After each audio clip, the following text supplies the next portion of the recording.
Madame, Monsieur, bonjour. Très heureux de vous retrouver pour un nouveau point complet de l'actualité sur Canal Algérie. Merci de nous rejoindre à la une de l'actualité de ce jeudi 8 décembre. À la veille de la célébration de la Journée internationale de la lutte contre la corruption qui coïncide avec le 9 décembre de chaque année, tenue aujourd'hui à Alger et sous le haut patronage du président de la République Abdelmajid Tebboune, tenue d'une rencontre placée sous le thème « La politique de lutte contre la corruption et la moralisation de la vie publique entre réalisation et perspective ». Plusieurs experts en la matière prennent et participent à cette rencontre organisée par la Haute Autorité de Transparence et de Prévention de la lutte contre la corruption. Également dans l'actualité, les chefs de la protection civile. Je le disais, dans l'actualité, les chefs de la protection civile et de la gestion des risques des catastrophes de l'Union africaine prennent part aujourd'hui à Alger à une réunion dont les travaux porteront sur la mise en place du mécanisme continental de capacité civile, de préparation et de réponse aux catastrophes. L'occasion pour nous de faire un tour du côté de l'école supérieure de l'hôtellerie à Ain Belian, où se tient cette réunion avec notre envoyé spécial Walid Yousfi pour en savoir davantage sur ce rendez-vous continental.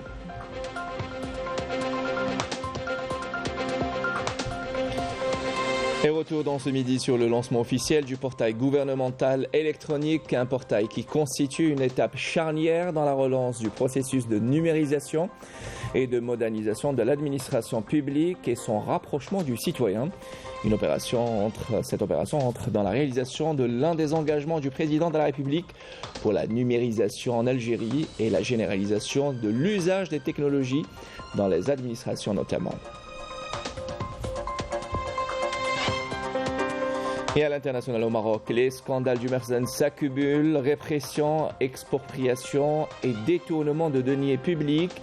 Et c'est la population qui en fait les frais, étrangers dans leur propre pays. Plusieurs familles sont expropriées de leurs biens. Au niveau de Znata, l'objectif pour le Mersen étant de permettre l'enrichissement des hauts responsables et dirigeants du royaume et de construire des résidences et hôtels de luxe. Voilà pour les titres. Merci à vous tous de nous prêter attention. Tout d'abord, dans l'activité parlementaire et lors d'une séance plénière au Conseil de la Nation présidée par Salah Goudjil, président du Conseil de la Nation. Les membres du Conseil de la Nation ont voté à la majorité le projet de loi de finances 2023 en présence du ministre des Finances Brahim Djemal Kessali et des membres du gouvernement ainsi que le ministre des Relations avec le Parlement, la ministre des Relations avec le Parlement, Basma Azouar. Après le vote, le président du Conseil de la Nation a affirmé que les dispositions de la loi de finances 2023 encouragerait l'investissement notamment.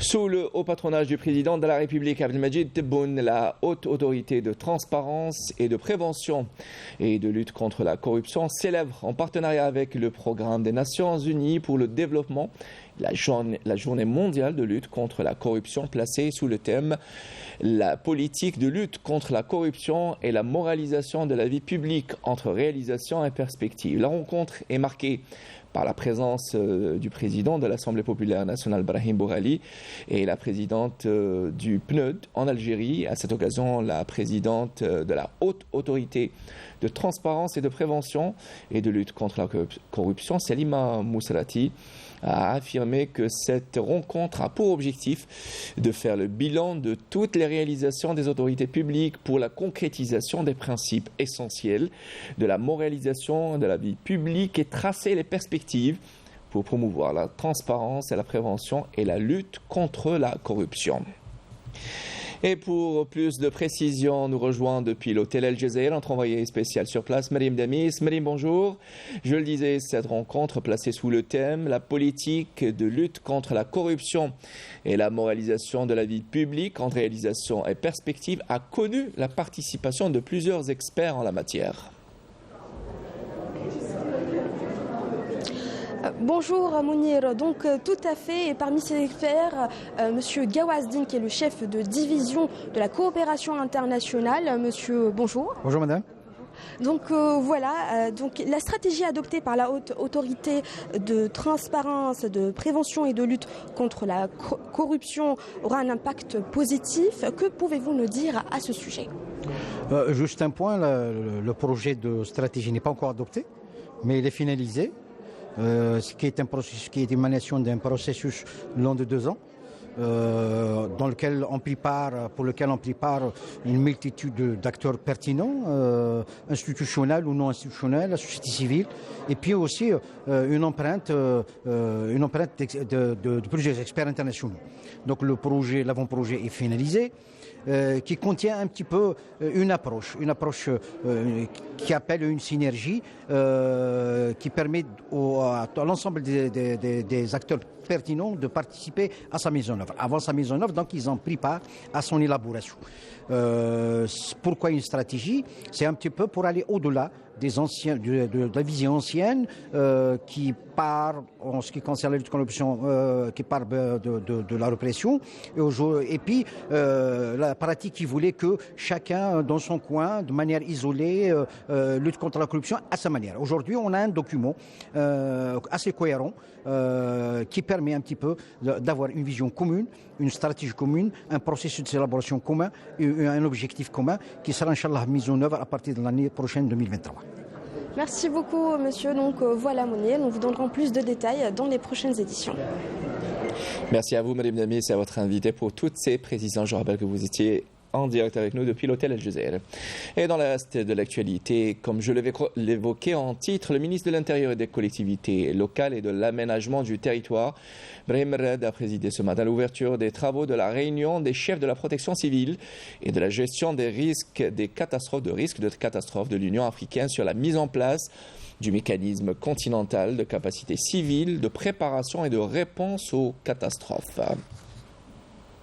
Et pour plus d'informations sur cette réunion, nous rejoignons en direct notre envoyé spécial sur place, Walid Yousfi. Walid, bonjour.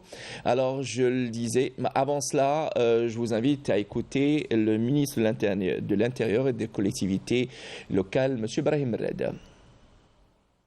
فعاليات هذا الملتقى بالغ الأهمية لا سيما ما تعلق منها بمسائل المخاطر الناجمة عن الكوارث الطبيعية المحدقة بقارتنا ومدى الاستعداد الجماعي لمجابهتها والحد من آثارها حماية لشعوب المنطقة وساكنتها وممتلكاتهم العامة والخاصة.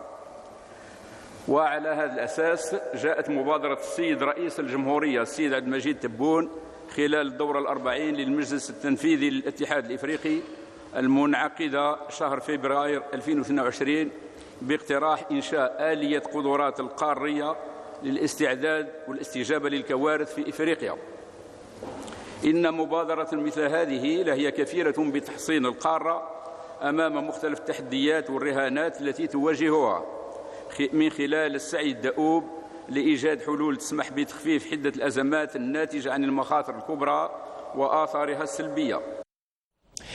C'était la Brahim Red, ministre de l'Intérieur, des collectivités locales et de l'aménagement du territoire. Et justement, sur place, notre journaliste, envoyé spécial de Canal Algérie depuis l'école supérieure de l'hôtellerie à Ain El Benyan, rejoint Walid Yousfi. Et pour plus d'informations s'agissant de ce rendez-vous continental, je le disais, Walid, tout d'abord, bonjour. Ce rendez-vous-là, ou cette réunion, porte sur la mise en place du mécanisme continental de capacité civile de préparation et de réponse aux catastrophes, mais pas que. Alors oui, effectivement, Mounir, nous sommes à l'Eshra, à Ain Benyan, où se tient la réunion des chefs de la protection civile et de gestion des risques de l'Union africaine. Une réunion qui s'étend sur 2 jours et qui a pour objectif de mettre en place un mécanisme continental de préparation donc, de réponse et de gestion des catastrophes, quelles qu'elles soient. Alors il faut savoir, Mounir, que cet événement accueille plus de 26 pays experts et représentants présents sur place ou par visioconférence, donc venus pour débattre, pour partager leurs expériences et pour débattre des capacités de chaque pays membre de l'Union africaine à faire face justement aux risques et aux catastrophes. Justement. Donc, pour en parler, nous avons avec nous M. Afara Hamid. Il est délégué national des risques majeurs au ministère de l'Intérieur. Bonjour, monsieur. Bonjour.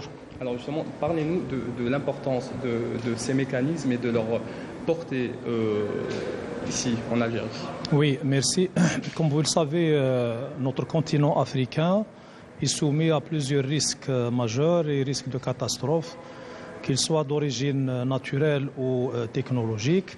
Je citerai les séismes, les feux de forêt, les inondations, les risques industriels, la pandémie, les risques touchant à la santé humaine, mais aussi à la santé végétale. Donc à ce titre-là, l'Algérie a une expérience à partager avec les pays frères africains dans le domaine de la préparation et de la gestion et de l'intervention sur ces risques majeurs. Donc la proposition a été faite par le président de la République pour créer un mécanisme continental africain de préparation et de réponse à ces catastrophes. L'Algérie a déjà cette expérience acquise dans l'intervention au niveau international, au niveau continental. Donc l'idée, c'est de partager cette expérience avec nos frères africains pour mutualiser justement les moyens, mutualiser les efforts. On s'est aperçu qu'un pays seul africain parfois ne peut pas faire face à l'ampleur de ces catastrophes. Alors, dans certains cas, on fait appel à une assistance étrangère et internationale, alors que peut-être, et c'est le cas, les capacités existent dans le pays continental africain. Donc, on veut créer ce mécanisme justement pour fédérer les efforts, pour fédérer les moyens, pour intervenir ensemble pour faire face à ces catastrophes.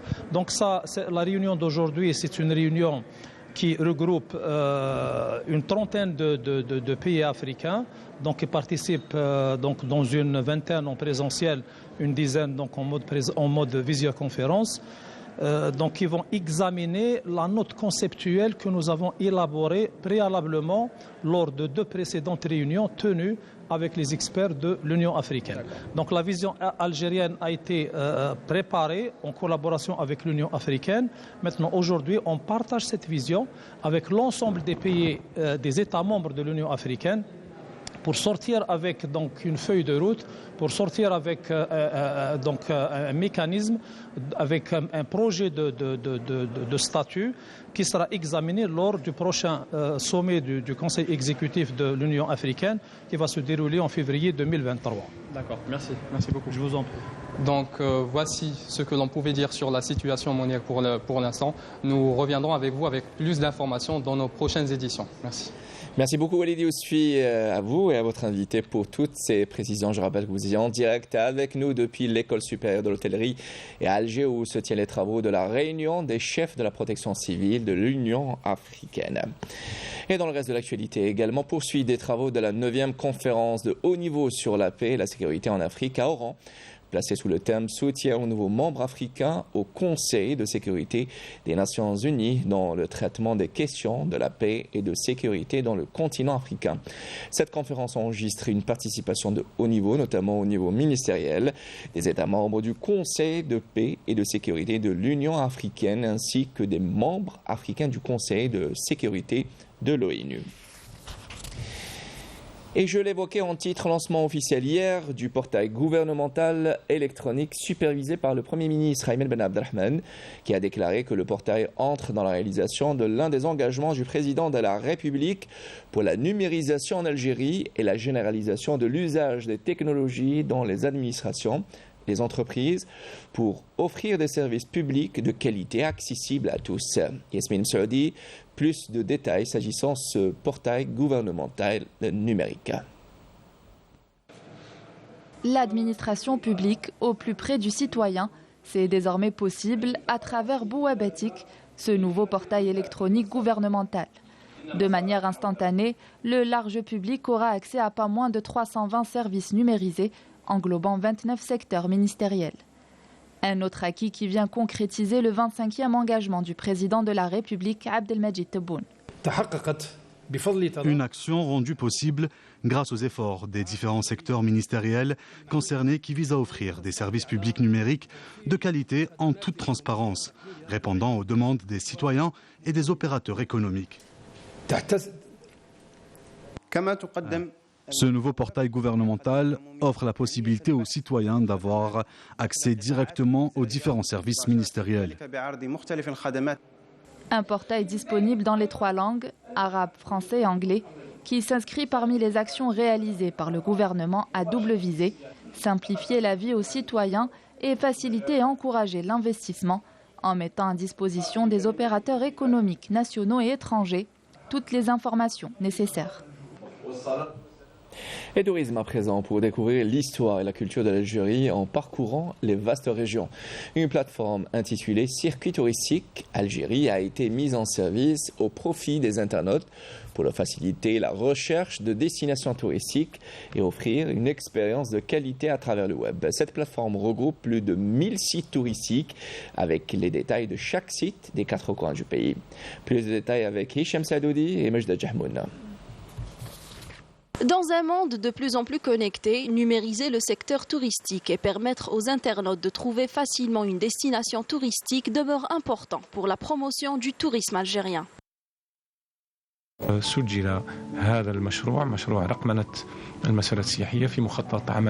projet de la numérisation des circuits touristiques fait partie du programme de l'État. En une courte période, nous avons fait la sélection de tous les sites touristiques aux 4 coins du pays, c'est-à-dire à travers les 58 wilayas, et nous les avons regroupés dans cette base de données pour les présenter sous forme de photos et vidéos avec des détails sur chaque site. Faisons d'eux des circuits touristiques accessibles aux internautes. Circuit touristique Algérie, une plateforme qui vous permet de découvrir les plus beaux sites touristiques algériens, disponible en 3 langues et facile à utiliser. Cette plateforme contient plus de 380 circuits touristiques pour les amoureux de la nature, la culture, l'histoire et bien plus encore. Nous l'avons appelée Mawdou'atiya, dont elle traite les différents sujets relevant du secteur touristique, à chacun son goût et ses préférences. Ces circuits touristiques appartiennent à plusieurs domaines, comme le tourisme culturel, écologique, la découverte de la nature, l'histoire aussi, et d'autres domaines relatifs au tourisme. Promouvoir les sites touristiques dont recèle l'Algérie avec toutes ses diversités écologiques et culturelles permettra non seulement de développer le tourisme local, mais d'attirer davantage de touristes étrangers et donnerait certainement plus de dynamisme à ce secteur. Et un autre secteur qui connaît un grand dynamisme, il s'agit là de l'industrie.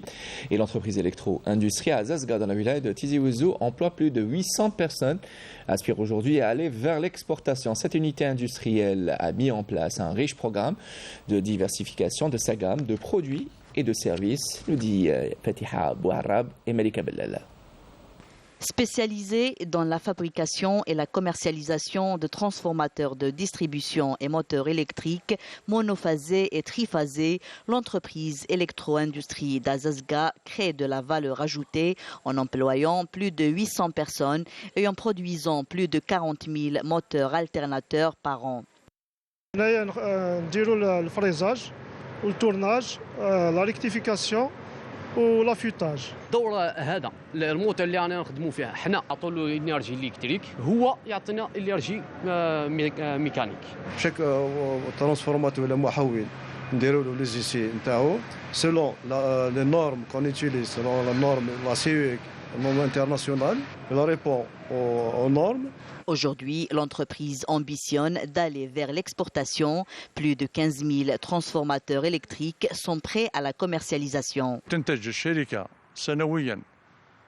L'entreprise produit annuellement 3 500 transformateurs électriques et 13 000 moteurs électriques. La capacité de production de l'entreprise dépasse les 5 000 transformateurs électriques et 50 000 moteurs électriques. Nous sommes à la recherche de marchés nationaux et internationaux. La diversification de ces produits, moteurs électriques, groupes électrogènes et transformateurs, font de cette société un partenaire privilégié dans la politique nationale d'encouragement de la production hors hydrocarbures avec comme perspective l'exportation et la création d'emplois. Et dans l'actualité internationale, le président de la République arabe sahraoui démocratique, secrétaire général du Front Polisario Brahim Ghali, invité du 10e congrès du parti tanzanien de la Révolution qui se tient depuis hier à Dodoma, a salué la position de principe de la Tanzanie en faveur du droit du peuple sahraoui à l'autodétermination depuis le déclenchement de la lutte de libération contre l'Espagne et le Maroc, ajoutant que la Tanzanie et la RAS partagent avec tous les mouvements de libération et les partis progressistes africains les mêmes principes et les mêmes objectifs nobles, notamment lorsqu'il s'agit d'œuvrer pour l'unité des peuples d'Afrique et la libération du continent des résidus du colonialisme. Je vous propose de l'écouter. Il s'agit d'une position de principe ancrée, adoptée très tôt par la Tanzanie de manière ferme et constante en faveur du droit du peuple sahraoui à l'autodétermination, et ce depuis le déclenchement de la lutte de libération contre l'Espagne d'abord et ensuite contre le voisin, qui a envahi des parties du territoire de la République démocratique sahraoui, membre à part entière de l'Union africaine.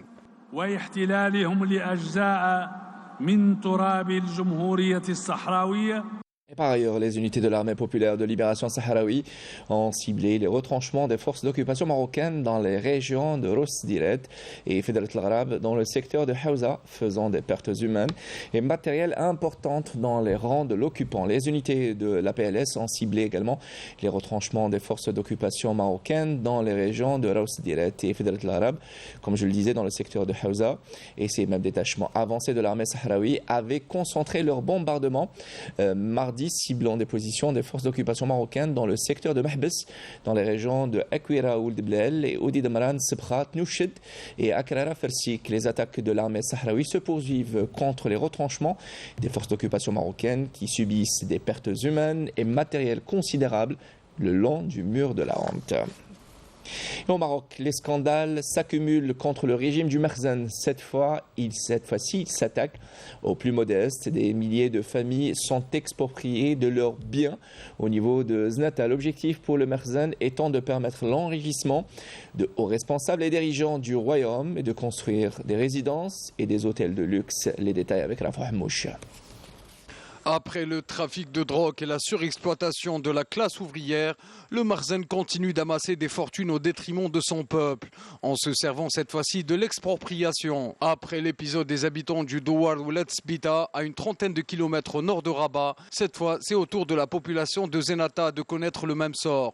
En effet, il s'agit pour le Merzen de se constituer une assiette foncière à bas coût dans le but d'enrichir de hauts responsables et dirigeants du royaume, sans même que la population locale n'en soit informée. الساكنه الاصليه ديال مدينه زناتة، المدينه ديالنا بدات كتزيان، اليوم بغاو يخرجونا منا. الدوار الوحيد اللي خرج هو حربيلي والعين، بغينا نعرفوا علاش خرج دوار الحربيلي والعين. هنا كتبقى علامه استفهام، هنا حتى شي مسؤول ما نزل عندنا، حتى شي واحد ما جا عندنا. درنا جوج مسيرات، والمسيره الثالثه الاولى تمنعنا منها والثانيه تمنعنا منها والثالثه وقف لنا القائد ديال الملحقه الثانيه حتى هو منعنا. وحنا ولاد زناتة خصنا نبقاو في زناتة، عندنا 120 سنه خصنا نبقاو هنا. Chassés de chez eux et privés de leurs droits les plus élémentaires et les plus légitimes, les habitants de Zenata font face aujourd'hui à une mafia marzenienne intrépide. Une situation des plus fragiles et qui risque d'atteindre très vite un niveau de non-retour. ما نستسلموش، يعني غتبقى صعيب علينا الحال، صعيب علينا الحال. حنا ولا عندنا مرض نفساني، عند النساء عند الرجال، اللي هذا جاي كيسول، الاخر كيسول، المراه كتسول شنو داروا شنو فعلوا. حنا ما كرهناش، حنا نحيدوا من هاد الاحتجاجات وهاد الوقفات، حنا كرهنا، حنا ما كرهناش، حنا يعطونا ارض في زناتة والله ما بقى شي واحد وجانا. حنا بغينا زناتة، خوتنا سكنوا هنا في مشروع مدينه زناتة وحنايا خرجنا. علاش خرجنا؟ هذا هو التساؤل، علاش يعطيونا نسكنوا هنايا. Encore une fois, les scandales se multiplient contre le régime du Merzen. Cette fois, ils s'attaquent aux plus modestes, où des milliers de familles sont expropriées de leurs biens afin de permettre à une poignée de nantis de construire des résidences et hôtels de luxe. Retour chez nous, un mot de cinéma, Wanabik, cette expression sahraoui qui est également le titre du film de Rabah Slimani. Le réalisateur algérien a capté la douleur du peuple sahraoui et dans un documentaire poignant, il montre sa lutte pour sa dignité. Le documentaire lauréat du premier prix du festival Fi Sahara a été projeté hier au Palais de la Culture Moufdi Zakaria dans le cadre de la nouvelle édition du Festival international du film d'Alger. Plus de détails avec Malika Bellel.